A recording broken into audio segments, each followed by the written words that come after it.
Bismillahirrahmanirrahim. Assalamualaikum warahmatullahi wabarakatuh. Para pembelajar dimanapun Anda berada, bagaimana kabarnya? Semoga selalu sehat dan bahagia. Jumpa lagi dengan channel Sosio Bakti. Kali ini pembahasan kita adalah tentang latihan soal materi permasalahan sosial kelas 11 IPS. Agar channel ini terus berkembang, sangat bahagia channel Sosio Bakti jikalau kalian memberikan like-nya ya, men-share, yang belum subscribe.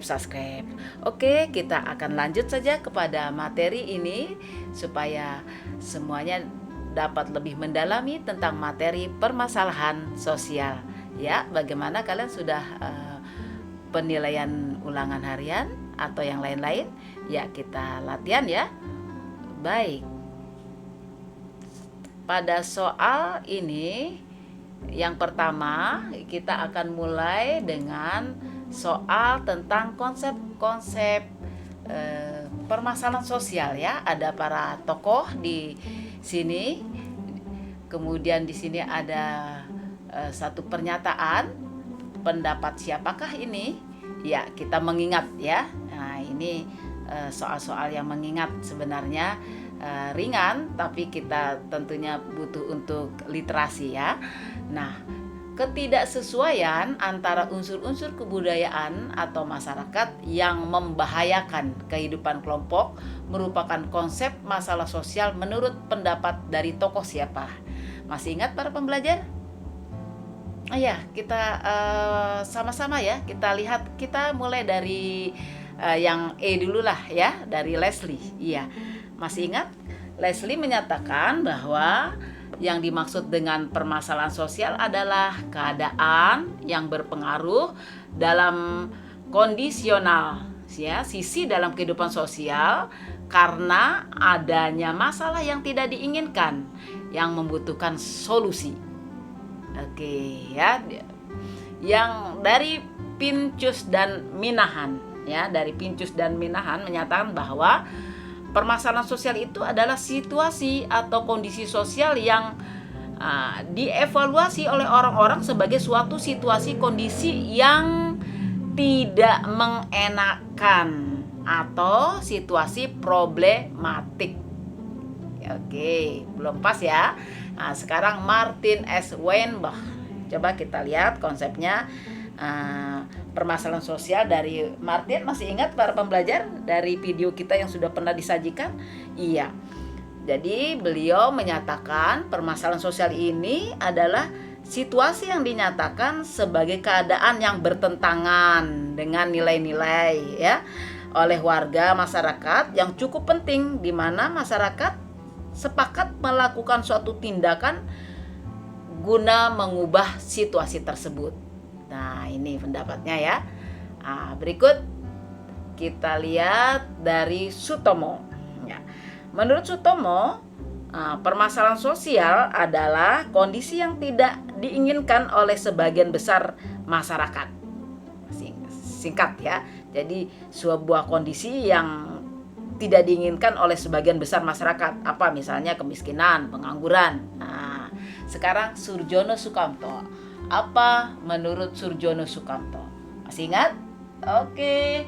Surjono Sukamto menyatakan bahwa permasalahan sosial itu adalah ketidaksesuaian antara unsur-unsur kebudayaan atau masyarakat yang membahayakan kehidupan kelompok.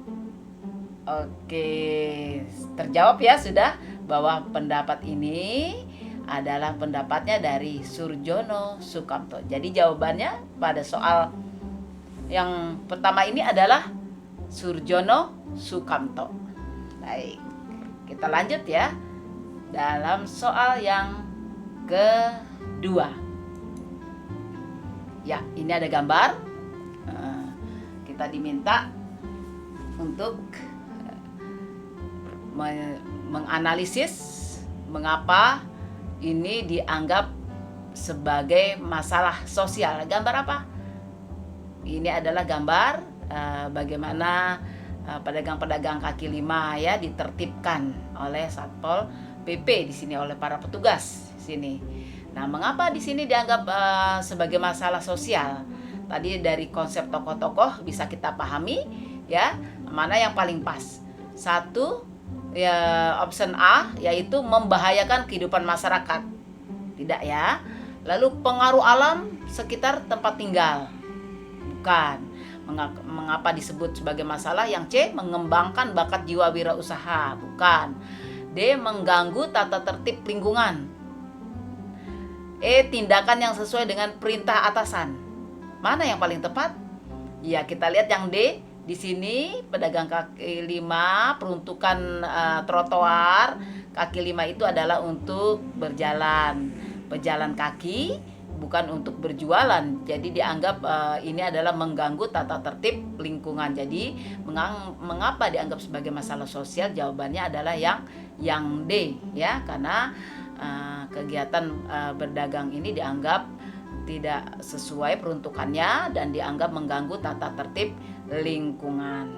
Oke, jawabannya adalah yang D pada gambar ini. Ya, kita akan lanjut kembali pada soal berikut. Nah, ini ada gambar tentang apa? Wah ya, semoga ini tidak pernah terjadi pada kita. Kalian adalah generasi bangsa yang mumpuni, generasi bangsa yang cerdas, yang hebat, yang akan kami banggakan untuk penerus tampuk kepemimpinan bangsa di masa yang akan datang ya. Dan ini sangat tidak kita inginkan tentang terjadinya tawuran antar pelajar ya. Nah, kita akan menjawab soal ini. Permasalahan sosial seperti gambar tersebut dapat disebabkan oleh faktor apa? Ya, kita lihat A, konflik nilai dan kepentingan. B, kurang meratanya pembangunan sosial.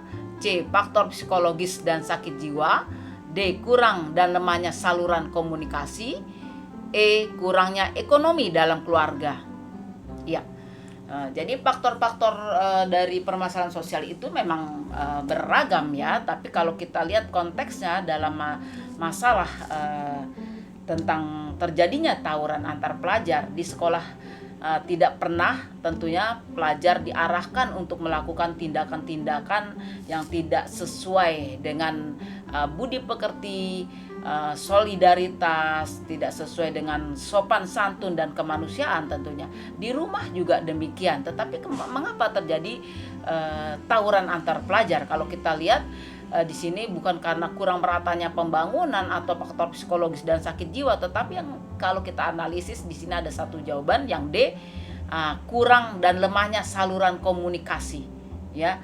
Apa yang mungkin kurang? Saluran komunikasi bisa saja pelajar-pelajar ini kurang mendapatkan satu arahan yang positif baik dari lingkungan sekolah maupun rumah ya, karena kesibukan di rumah barangkali ya, atau juga di sini kurang tegas ya, kurang atau disebut lemah saluran komunikasi sehingga komunikasi yang positif tidak sampai dan akhirnya inilah yang terjadi. Nah, inilah sangat tidak kita harapkan para pembelajar sekalian, karena kalian adalah generasi bangsa yang sangat didambakan oleh bangsa dan negara ini. Jadi salurkanlah energi positifmu untuk bagaimana membangun bangsa ya.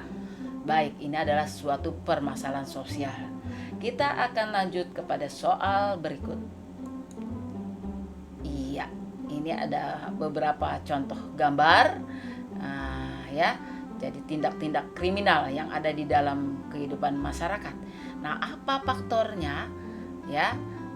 Dari penyebabnya ini, konflik sosial, dendam pribadi, pergolakan politik, faktor ekonomi, penegakan hukum yang tebang pilih. Ya, yang mana yang paling tepat? Kalau kita lihat, ini adalah faktornya berkaitan dengan masalah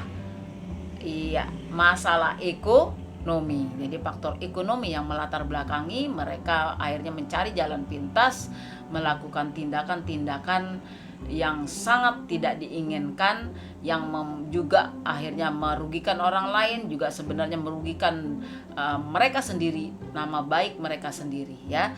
Nah, itu adalah yang D, faktor ekonomi. Baik ya. Nah, kalian mudah ya menganalisisnya.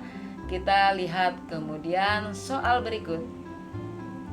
Oke, kita lihat saudara-saudara kalian ya, generasi bangsa, teman-teman kalian di suatu wilayah daerah demikian berjuang untuk ke sekolah dengan kondisi yang luar biasa, tapi mereka sangat semangat.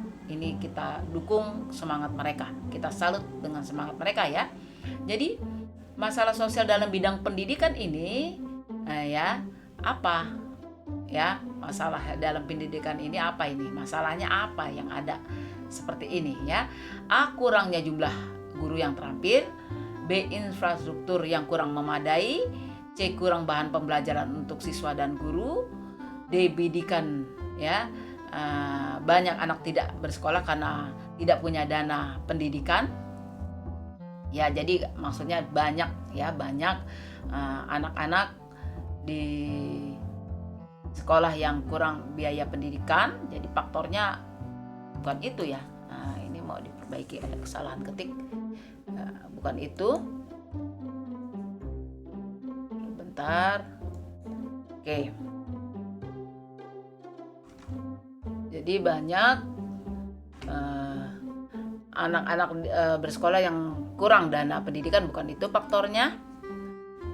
Kemudian yang E-nya, kurangnya semangat warga untuk bergotong royong membangun desa. Yang manakah itu? Ya kalau kita lihat ini masalahnya mereka ke sekolah dengan menempuh bahaya demikian. Kalau sungai lagi deras airnya tentu sangat berbahaya sekali ya. Nah, ini tentunya masalahnya adalah infrastruktur yang kurang memadai. Semoga menjadi perhatian masyarakat setempat, juga pemerintah daerah setempat untuk bisa mendukung pendidikan anak-anak ke sekolah ini dengan membangun infrastruktur yang memadai sehingga mereka bisa melaksanakan pendidikannya dengan nyaman dan memberi rasa tentram dan aman buat semuanya ya. Jadi jawabannya adalah yang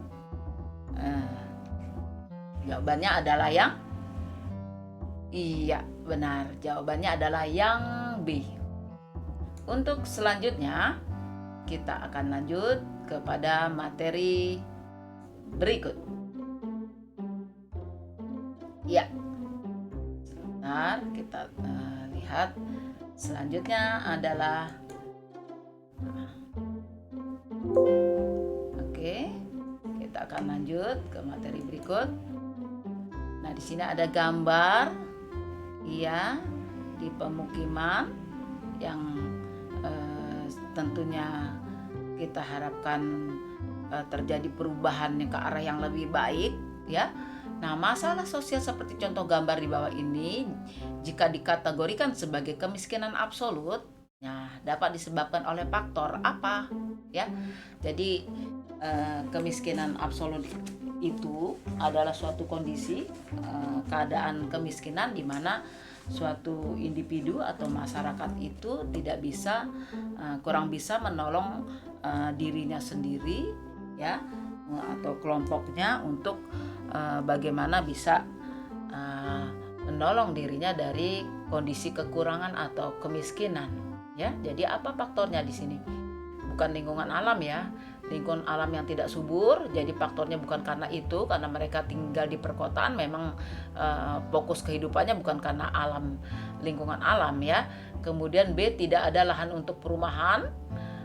C, masyarakat senang tinggal di wilayah tersebut. Sumber daya manusia yang rendah. E, kemudahan berpergian dengan transportasi kereta. Nah, mereka tinggal di kereta ini, tapi bukan itu mengapa mereka mau tinggal dengan kondisi yang seperti ini ya. Jadi faktornya adalah di sini kalau kita lihat adalah sumber daya manusia yang kurang ya.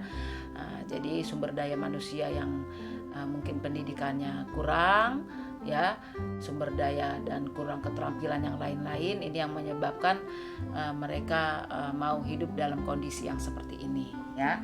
Jadi ini adalah kemiskinan yang tentunya perlu untuk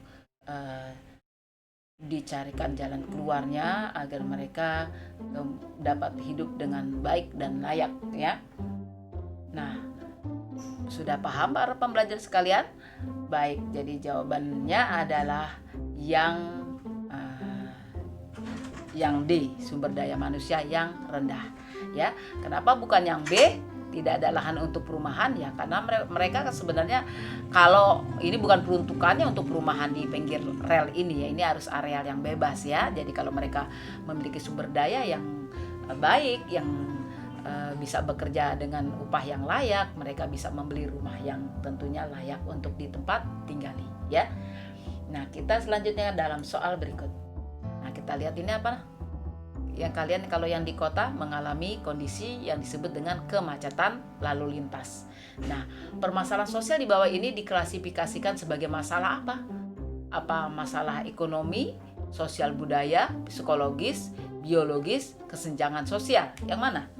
Ya, kalau kita lihat kemacetan, faktornya adalah masalah bukan masalah ekonomi, ya, tetapi bukan masalah psikologis, biologis atau kesenjangan sosial. Ini adalah mengarah kepada permasalahan berkaitan dengan sosial dan budaya, ya. Jadi kondisi-kondisi budaya, sosial budaya, keadaan di dalam masyarakat kita yang menyebabkan terjadi kemacetan lalu lintas. Misalnya kebiasaan mereka untuk jalan ke tempat tujuan, bekerja, ya, atau untuk membeli kegiatannya dalam jam-jam yang sudah mepet pada waktunya sehingga harus bersamaan jalan keluar, ya. Tapi bagi mereka-mereka yang mau dahulu, ya, pergi lebih awal, lebih pagi, biasanya akan terbebas dari kemacetan seperti ini, ya. Nah, ini adalah masalah budaya yang biasa muncul, ya. Kemudian masalah sosial yang lain juga demikian. Mereka lebih memilih berkendara pribadi dibandingkan dengan transportasi umum, tentunya yang bisa menghindari mereka dari kemacetan. Jadi kalau lebih banyak kendaraan pribadi tidak seimbang dengan jumlah jalan, ya tentunya kondisinya adalah bisa demikian, ya. Tetapi kalau mereka berkendara dengan kendaraan umum, satu kendaraan bisa memuat banyak sekali pengguna transportasi, tentunya bisa menghindari adanya kemacetan lalu lintas, ya. Jadi jawabannya mana? Bagus, jawabannya adalah yang B, ya. Jadi diklasifikasikan pada permasalahan sosial dan budaya. Baik, selanjutnya kita lihat soal berikut. Baik, ya. Di sini ada satu pernyataan, ya diiringi juga dengan gambar, ya. Seperti gambar yang pernah kita lihat tadi. Suatu masyarakat yang tinggal di pemukiman kumuh enggan dipindahkan ke tempat yang lebih layak untuk ditempati oleh warga di wilayah tersebut. Karena mereka tidak mau dipisahkan satu sama yang lain di perumahan atau rumah susun yang berbeda, dengan prinsip tidak makan yang penting kumpul. Ini ada biasa, ya, ada satu konsep-konsep budaya. Nah, kemiskinan masyarakat tersebut dapat diklasifikasikan berdasarkan penyebabnya apa, ya. Jadi berdasarkan penyebabnya, ini apa ini? Kemiskinan absolut, bukan, ya, karena sudah sebutkan tadi, ya, kemiskinan absolut itu adalah suatu kondisi kemiskinan di mana mereka secara pribadi, ya, tidak bisa menggunakan tenaga pikirannya untuk membantu mereka dari kemiskinan, dari keadaan yang tidak diinginkan tadi, ya. Nah, kemiskinan relatif ini adalah sebuah kemiskinan yang di mana individu atau kelompok ini dinyatakan miskin karena dia membandingkan dengan kelompok yang lebih atas statusnya, ya, sehingga karena dia membandingkan dengan masyarakat dengan kelompok yang lebih atas, maka tentu dia ada di bawah, sehingga ini disebut dengan kemiskinan relatif. Bisa jadi mungkin kondisinya sebenarnya tidak miskin, ya. Misalnya mereka sudah punya rumah, tapi rumahnya dibandingkan dengan orang yang memiliki rumah yang mewah, tentunya itu disebut mereka menyebutnya mereka masih miskin atau kurang. Inilah disebut dengan kemiskinan relatif. Nah, kemudian kita lihat kemiskinan kultural ya. Jadi kemiskinan dari sudut budaya ya, dari sudut budaya, di mana kultur atau banyak juga budaya yang menyebabkan mereka punya konsep-konsep yang keliru tentang bagaimana hidup ini harus disikapi ya. Nah, jadi kalau kita lihat dari konteks soal ini, di mana mereka punya prinsip makan tidak makan yang penting kumpul, padahal kondisi mereka kalau mereka mau melakukan perubahan, misalnya merantau, mencari ilmu ya, atau bekerja ke tempat-tempat yang tentu bisa mereka lakukan untuk bisa melakukan perubahan lebih baik ya. Ini tentu bisa merubah nasib ya, begitu.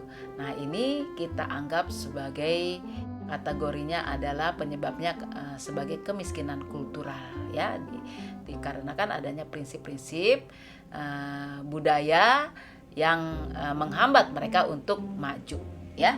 Nah, sedangkan kemiskinan struktural itu adalah kemiskinan yang dikaitkan dengan kesalahan dalam kebijakan ya dari pemerintah dalam masalah pembangunan dan lain-lain ya. Nah, kemiskinan buatan ya, tentu ini ada pengecoh ya dalam materi ini. Jadi jawabannya adalah kemiskinan kultural.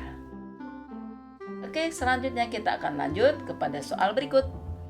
Iya, ya ini masalah kita saat ini, kondisi pandemi, banyak orang terpuruk dalam kondisi ini ya. Sekalipun pengusaha bisa saja ambruk karena kondisi pandemi COVID-19 ya. Faktor masalah sosial seperti ini, contoh gambar di atas adalah tentu kalau option A bukan salah ya, tentu ini bukan malas bekerja atau tindakan kriminal, PHK sebagai dampak COVID-19, terpapar pandemi COVID-19, melemahnya sektor pariwisata. Yang mana yang paling tepat antara C dan D? Ya tentu di sini adalah bisa karena mereka di PHK sebagai dampak COVID-19 ya. Sini masalah sosial yang tentunya berkaitan dengan kondisi yang terjadi pada saat sekarang ya. Selanjutnya kita akan ke soal berikut. Ya. Ya, di sini pernyataannya, permasalahan sosial dapat diartikan sebagai suatu kondisi yang tidak diinginkan. Mengapa tidak diinginkan? A. Masalah sosial dapat menimbulkan disintegrasi di masyarakat. B. Kondisi tersebut tidak sesuai dengan nilai dan norma yang ada di masyarakat. C. Dapat menyebabkan munculnya konflik di masyarakat. D. Masalah sosial dapat menyebabkan ketidakadilan di masyarakat. E. Kondisi tersebut tidak sesuai keinginan seseorang. Ya, nih kalau kita lihat dari patokan-patokan dari suatu ciri dari permasalahan sosial ya, kriteria-kriteria dari permasalahan sosial yang utama mengapa disebut sebagai hal yang tidak diinginkan, di faktor utamanya adalah di dalam masyarakat itu ada aturan, ada patokan, ada nilai, ada norma untuk hidup sesuai dengan apa yang diinginkan. Jadi kalau suatu masyarakat bertentangan dengan nilai dan norma, tentu ini menjadi sesuatu yang dianggap bermasalah ya. Jadi jawabannya adalah yang paling tepat di antara option ini adalah yang B ya. Kenapa tidak diinginkan? Karena kondisi tersebut tidak sesuai dengan nilai dan norma yang ada dalam masyarakat. Jadi jika masyarakat dalam kehidupannya itu sesuai dengan kondisi ya, sesuai dengan nilai dan norma yang dijalankan, tentu tidak akan terjadi permasalahan sosial dalam masyarakat tersebut ya. Yang B jawabannya. Ya. Kembali kita akan lanjut pada soal berikut. Oke. Nah, kita lihat di sini. Seorang pemilik perusahaan hanya memperkerjakan orang-orang yang satu etnis dengannya. Ilustrasi tersebut menunjukkan adanya hubungan dalam kepentingan pribadi seseorang dengan praktik. Iya, praktik apakah ini? A. Partikularisme, B. Eksklusivisme, ini C maksudnya ya. Mohon maaf, ini ada kesalahan teknis dalam pengetikan. C. Chauvinisme, D. Individualisme,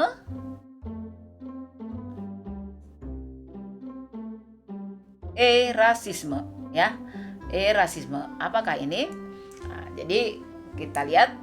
Jadi partikularisme, seperti kita pahami, partikularisme itu adalah suatu sikap yang mementingkan kepentingan pribadi daripada kepentingan umum ya. Eksklusivisme ini adalah suatu sikap yang cenderung untuk memisahkan diri ya dari pergaulan ya.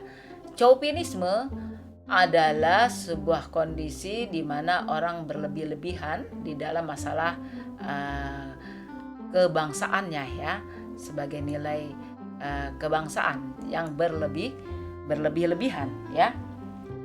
Kemudian berikutnya adalah individualisme ya, sikap di mana egoisme terlalu dikedepankan ya daripada nilai-nilai kebersamaan ya. Kemudian yang E, rasisme.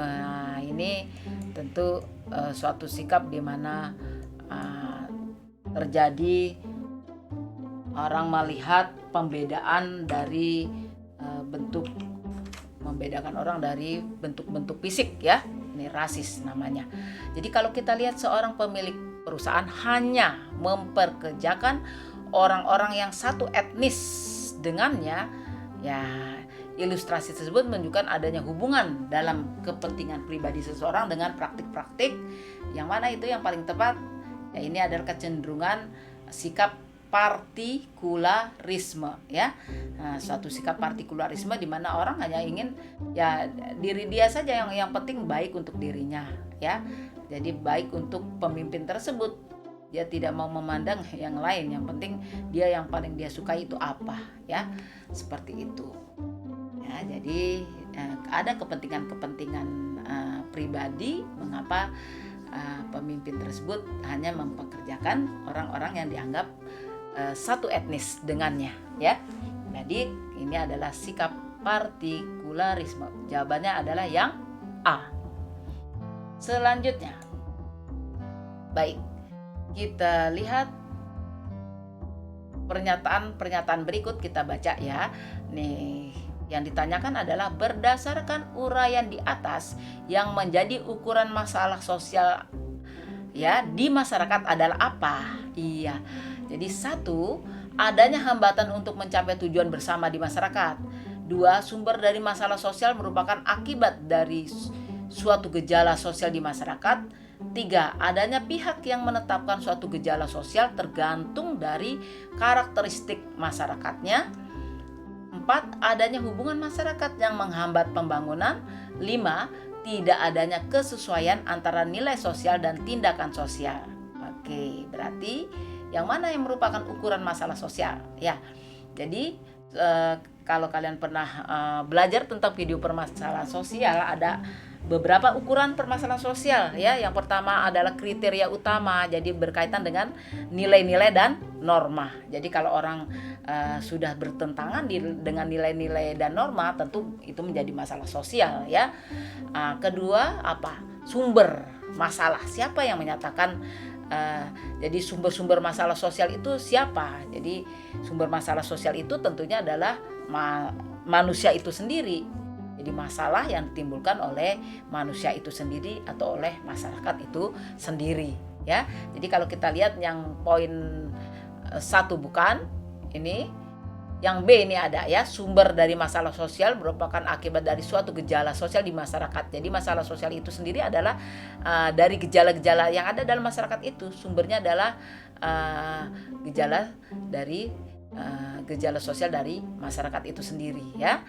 Kemudian adanya pihak yang menetapkan suatu gejala sosial tergantung dari karakteristik masyarakat. Jadi ada pihak yang menetapkan. Siapa yang biasanya menetapkan itu masalah atau tidak? Ini biasanya tokoh yang punya hak ya. Apakah ini masalah sosial atau bukan? Misalnya contohnya adanya pandemi COVID-19. Jadi itu adalah tokoh-tokoh ini ada pandemi harus diatasi ya. Jadi adalah pihak yang menetapkan suatu gejala sosial. Jadi 2, 3 2, 3 benar ya, yang mana nih? Ada 2, 3 yang C dan D ya. 2, 3. Kita lihat kembali apakah 4 dan 5 yang benar. 4, adanya hubungan masyarakat yang menghambat pembangunan. Kan ya. Tidak adanya kesesuaian antara nilai sosial dan tindakan sosial. Nah, ini tadi sudah kita bahas, berarti ini adalah jawaban berikutnya 2, 3 dan 5. Berarti yang ini ya, yang D 2, 3 dan 5. Ya, ini adalah ukuran masalah sosial di masyarakat. Ya, kembali lagi 2, 3 dan 5. Baik. Semakin paham ya tentang bagaimana masalah ukuran-ukuran dari suatu masalah sosial ya. Bisa diingat kembali. Ya, jadi kriteria utama adalah adanya nilai dan norma, kemudian adanya sumber masalah yaitu dari masyarakat itu sendiri, kemudian tidak adanya kesesuaian antara nilai sosial dan tindakan sosial, oke.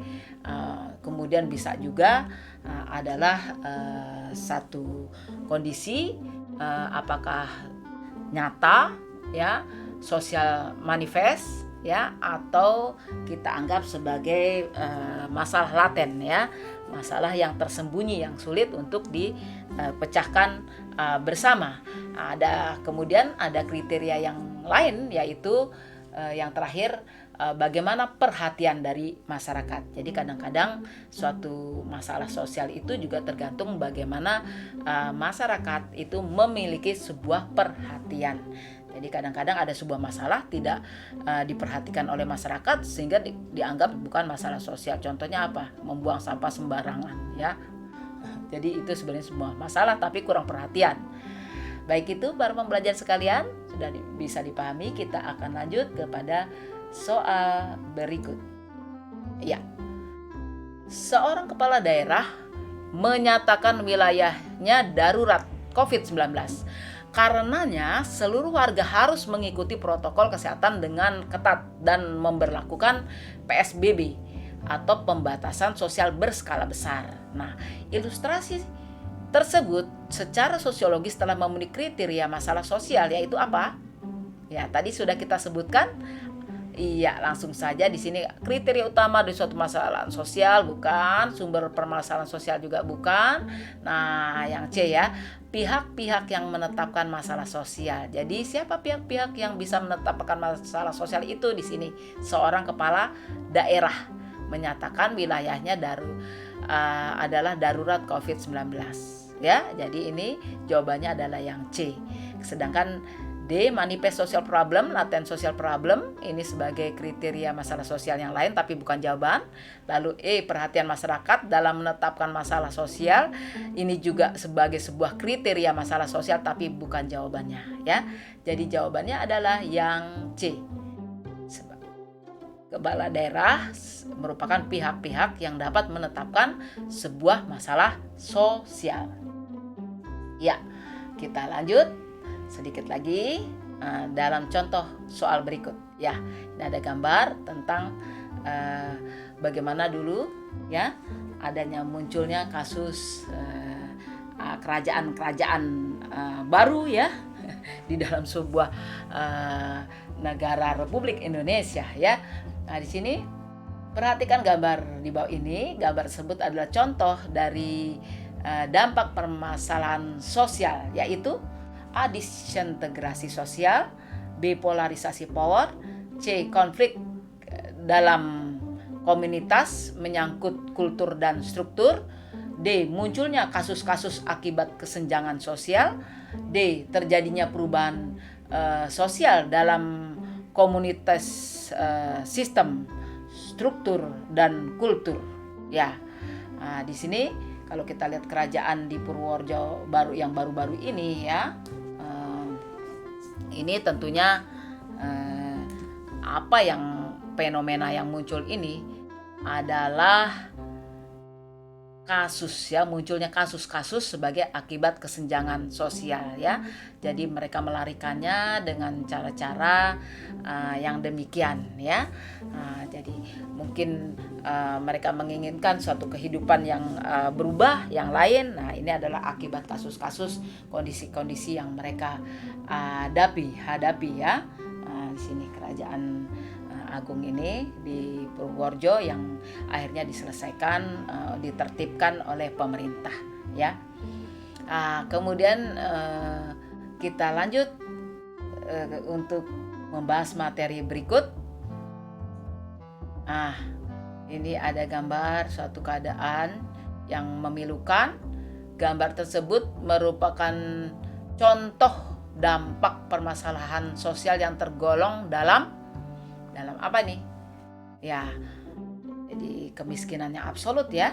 Sini konflik dalam komunitas menyangkut kultur dan struktur, munculnya kasus-kasus akibat kesenjangan sosial, ya, terjadinya perubahan sosial dalam komunitas, polarisasi masyarakat, disintegrasi sosial, ya. Jadi ini dampaknya apa ini kalau kita lihat kondisi kemiskinan yang demikian? Ya, di antara ini dampaknya adalah bukan konflik yang kita lihat, bukan kasus seperti tadi kerajaan di Purworejo ya, di Mas Agung itu bukan ya. Kemudian polarisasi bukan juga, disentrasi bukan juga. Yang kita lihat di sini adalah terjadinya perubahan sosial dalam komunitas ya. Jadi perubahan sosial di mana kemiskinan semakin tinggi ya di dalam masyarakat, dalam struktur sosial masyarakat kita ya, sebagai akibat dari permasalahan-permasalahan yang ada di lingkungan masyarakat ya. Ini sesuatu yang tidak diinginkan, tentu adalah kemiskinan absolut seperti ini ya. Jadi dampaknya terjadi perubahan sosial dalam struktur masyarakat, sehingga kita melihat bagaimana banyak kelompok masyarakat yang tidak bisa menolong kondisinya untuk bisa dalam kehidupan yang lebih baik ya. Nah, selanjutnya kita akhirnya sampai pada penyelesaiannya, apa yang harus dilakukan untuk mengatasi masalah ini. Ya, upaya darurat yang dapat dilakukan dalam mengatasi masalah sosial tersebut ini apa? Ya, menanamkan nilai moralitas, mengembangkan industri kecil di pedesaan, meningkatkan mobilitas tenaga kerja serta mobilitas modal, kemudian pengadaan sekolah terbuka, pengadaan program pendidikan gratis, pemberian akses raskin bagi warga tidak mampu. Ini semuanya sebenarnya adalah upaya yang bisa dilakukan untuk mengatasi masalah-masalah sosial. Tapi kalau kita melihat kondisi yang sudah seperti ini, darurat, apa yang lebih dahulu tentu harus dilakukan adalah keselamatan dari warga ini ya. Keselamatan warga ini, kesehatan dari warga ini. Jadi yang paling awal harus dilakukan adalah membantu mereka dalam mengatasi masalah utamanya ya. Jadi yang E dulu, karena yang darurat ini yang E, yaitu pemberian askes, asuransi kesehatan, raskin ya, bantuan beras untuk masyarakat warga yang tidak mampu ya. Demikian para pembelajar, soal-soal kita seputar masalah dari materi permasalahan sosial yang bisa kita sajikan ya. Suatu saat kita akan bahas kembali kepada soal-soal yang lain. Sampai jumpa dalam pertemuan yang akan datang. Wassalamualaikum warahmatullahi wabarakatuh.